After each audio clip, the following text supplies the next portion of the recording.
नमस्कार दोस्तों, आप देख रहे हैं हमारा लोकप्रिय चैनल लेन देन न्यूज और मैं हूं आपका दोस्त दिनेश महेश्वरी। दोस्तों, काफ़ी समय से आपकी डिमांड थी कि सोयाबीन के बारे में कुछ जानकारी दो और हमने बीच में आपको ब्राज़ील और अर्जेंटीना की फसल के बारे में भी जानकारी दी थी।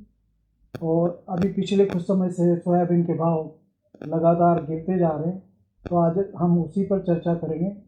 और इस चर्चा के लिए आज हमारे साथ हैं शिव एडिबल के डायरेक्टर बजरंग कुमार जी साहब।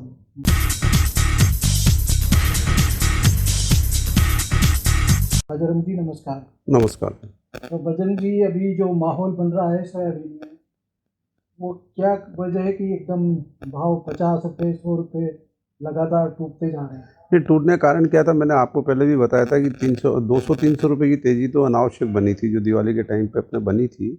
इसके बाद जो वहाँ पे अर्जेंटीना की जो क्रॉप का प्लस होना और ब्राज़ील में भी थोड़ी बहुत बारिश है, वहाँ का भी मौसम अनुकूल होने के कारण कुल मिलाकर के सारा गेम बाहर के हिसाब से हो गया। तो बाहर जैसा होगा वैसा है। कभी पहले कोई कहता था कि ब्राज़ील में क्रॉप नहीं आएगी, कम आएगी, बाकी इस तरह की बात अभी लगी नहीं है। तो उस हिसाब से कंटिन्यूस फॉरेन टूट रहा है। बाकी फिर भी यहाँ पे हिंदुस्तान में अब इस लेवल से भाव नहीं टूटेंगे। अभी 4800 से घट के मेरे ख्याल 4600 के, हाँ, मतलब मंडियाँ करीबन 46 साढ़े 46 हो गई थी मंडियाँ। अभी आज वैसे 50 रुपये प्लस है। बाकी भी इससे बाजार इसलिए नहीं घटेंगे क्योंकि जो स्टॉक है या तो किसानों के पास है, फार्मर्स के पास है, मजबूत हाथों में है, प्लस प्लांट वालों के हाथ में है, और कंटिन्यूस जैसे डीओसी वगैरह की डिमांड भी अभी है, सर्दी के कारण है। तो अभी मेरे को लगता नहीं कि इसमें कोई और अगली टूटत आएगी।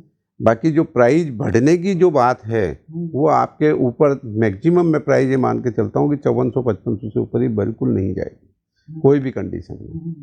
अभी एक्सपोर्ट भी धीरे धीरे अभी पहले तो पिकअप करा था, बाकी अब वापस थोड़ा सा कम है। कारण क्या है कि फॉरेन टूटा है तो एक्सपोर्ट की पैरिटी डे बाई डे थोड़ी कम होती जा रही है। बाकी अपने पुराने शिपमेंट वगैरह हैं वो माल जा रहा है, वो कंटिन्यूस जाता रहेगा। तो क्रशिंग की हिसाब से मतलब जैसे जैसे डिमांड आती होगी तो उसी हिसाब से भाव अप और डाउन होते होंगे ना, क्या स्थिति? नहीं, क्रशिंग तो अभी चल ही रही है ना, कंटिन्यूस क्रशिंग तो चल ही रही है, क्योंकि वैसे सर्दी के टाइम में लोकल की डिमांड भी ठीक है, इस वजह से भी है। बाकी दूसरी तेलों की डिमांड भी है। नहीं, तेलों का तो क्या, तेलों की तो एक्चुअली इसका फ्यूचर खराब ही तेलों ने कर रखा है कुल मिला करके। हाँ, सरकार ने अभी जैसे ड्यूटी फ्री है, वो जो कंसेशनल ड्यूटी थी उसको 2025 तक कर दिया। कोई मतलब नहीं है साहब, जबकि आज की तारीख में सामने सरसों की क्रॉप खड़ी है और सरसों की क्रॉप भी बहुत अच्छी है। बहुत टाइम के बाद सरसों की क्रॉप का आंकड़ा 100 लाख टन से ऊपर जा रहा है। मतलब जैसे पीछे हाँ 124-25 लाख टन का बता रहे हैं, 120 लाख टन अपन मान लें। पिछले साल भी बहुत अच्छा था, 110-11 लाख टन है। तो अपना जो तिलहन के प्रति आत्मनिर्भरता की ओर जो कदम बढ़ा रहे हैं उसको फार्मर्स तो प्रोत्साहन दे रहा है। थोड़ा सा ज़रूरत है सरकार भी उसको सपोर्ट करे।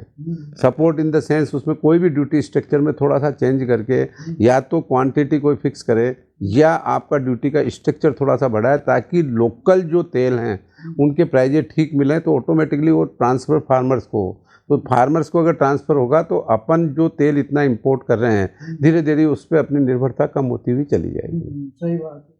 तो अभी जो पाम ऑयल और सोयाबीन का तो काफ़ी तादाद में इंपोर्ट पहले, हाँ, इससे भी ज़्यादा सनफ्लावर हो रहा है इस टाइम, सनफ्लावर हो रहा है, क्योंकि सनफ्लावर और भी नीचे है और रिफाइंड होने के बाद सोया के मुकाबले चल जाता है। अभी पाम तो भी थोड़ा सा कम आ रहा है सर्दी के कारण, क्योंकि जमने की शिकायत रहती है। बाकी सनफ्लावर बहुत तेजी से आ रहा है। पाम ऑयल तो क्या आप दूसरे तेलों में मिला करके भी तो हाँ बेचते हैं ना, वो सब बेच रहे हैं। हाँ नहीं, उसमें जमता, मतलब देखो साहब, ये तो हिंदुस्तान है। ब्लेंडिंग के नाम पे जो आपने परमिशन दी है ना, ब्लेंडिंग अपन कोई आदमी 10% कर रहा है, 20% कर रहा है, 30% कर रहा है, उसको एक नोट करना। हाँ, लिमिट नहीं रखी है, बस इस वजह से भी थोड़ी सी 50% भी मिला रहा है। तो जैसे हाँ मिला रहे हैं, सब लोग मिला बताया था ना एक बार दिल्ली का तेल का किस्सा। हाँ, तो दिल्ली का तेल एक आदमी 2500 बोल रहा है, एक आदमी 3000 बोल रहा है। हाँ बिल्कुल। ब्लेंडिंग की परमिशन सबसे पहले गवर्नमेंट को ब्लेंडिंग तो बंद ही कर देनी चाहिए। अपना एक निवेदन है, एक ब्लेंडिंग बंद कर देनी चाहिए। दूसरा इस पे शुद्ध चीज तो मिले, हाँ कम से कम। अब ये क्या है कि ब्लेंडिंग का नहीं, वो पाम ऑयल खा सकता है अलग से, हाँ लेकिन नहीं, ब्लेंडिंग इन्होंने इस तरह से दी है कि किसमें कौन से तत्व ज़्यादा है, किसमें कौन से तत्व ज़्यादा है, मिल करके पूरा एक ऐसा सॉल्यूशन बने। उसका मूल उद्देश्य गलत नहीं था। मूल उद्देश्य में ये था कि किसी में आपके मान लीजिए विटामिन से, किसी में विटामिन ए और विटामिन डी को, मतलब जैसे जितने भी हैं जो इनके रहते हैं तेल के अंदर के जो भी हैं, किसी में कम है किसी में ज़्यादा है, तो मिल करके एक अच्छा कॉम्बिनेशन बन करके ग्राहक को मिले।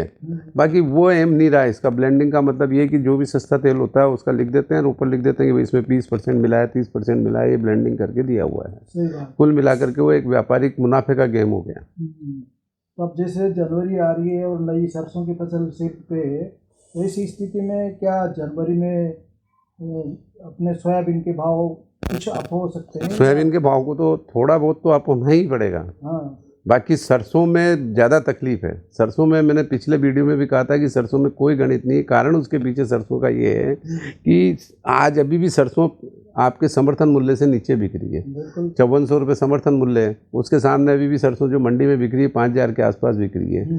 तो अगर ये स्थिति रही तो कोई दो राय नहीं कि सरसों 4500 आ जाए, 4600 आ जाए जिस टाइम प्रेशर पड़े। सरसों का तेल अच्छा, सरसों ये टूटने के चांस इसलिए ज़्यादा है क्योंकि इधर जो तेल है रिफाइंड तेल बढ़ नहीं रहा है। या तो ये तेल बढ़े तो सरसों के भाव स्टैंड है, क्योंकि सरसों में 40 से 42% तेल होता है। भाई सोयाबीन का तो 18% मान लो आप, 17 से 18% का तेल रहता है। बाकी इसमें तो 42%, 40 से 42% तेल रहता है।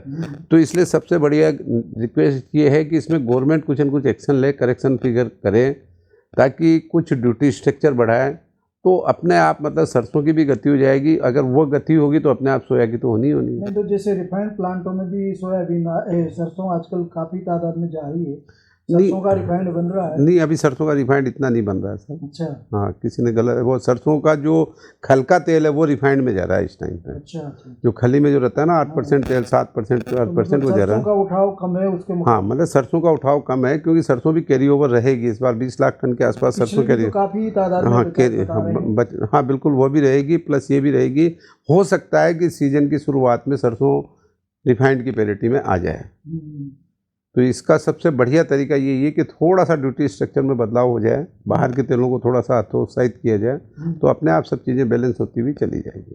तो अपन क्या मान के चलें कि जैसे जनवरी में नई सरसों तो आपकी मेरे ख्याल से अभी 2 महीने हैं आने में? नहीं, 1.5 महीना। 1.5 महीना। हाँ, 1.5। तो क्या स्तर पे भाव खुलने की उम्मीद कर सकते हैं? 45 हो जाएगी अगर ये पोजीशन रही, कुछ चेंज नहीं होता। और जो जनवरी में अगर सोयाबीन का स्तर देखें तो क्या रह सकता है? सोयाबीन का स्तर मेरे विचार से जनवरी में 5000 रुपये आ जाएगा सर वापस एक बार। अच्छा। क्योंकि DOC की डिमांड ठीक है। अच्छा, तो दोस्तों ये थी सोयाबीन और सरसों की जानकारी।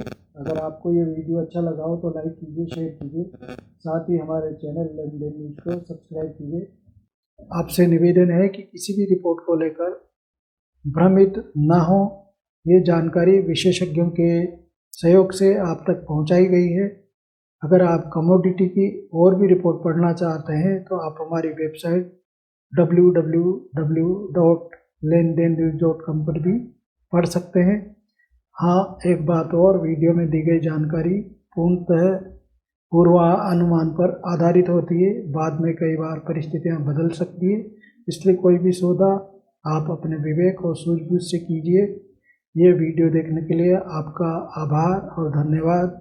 आपकी अमूल्य राय और सुझाव कमेंट बॉक्स में लिखिए। जल्दी ही आपकी सेवा में नया वीडियो लेकर फिर हाजिर होंगे। तब तक के लिए धन्यवाद। जानकारी देने के लिए आपका भजन कुमार जी बहुत बहुत धन्यवाद। धन्यवाद।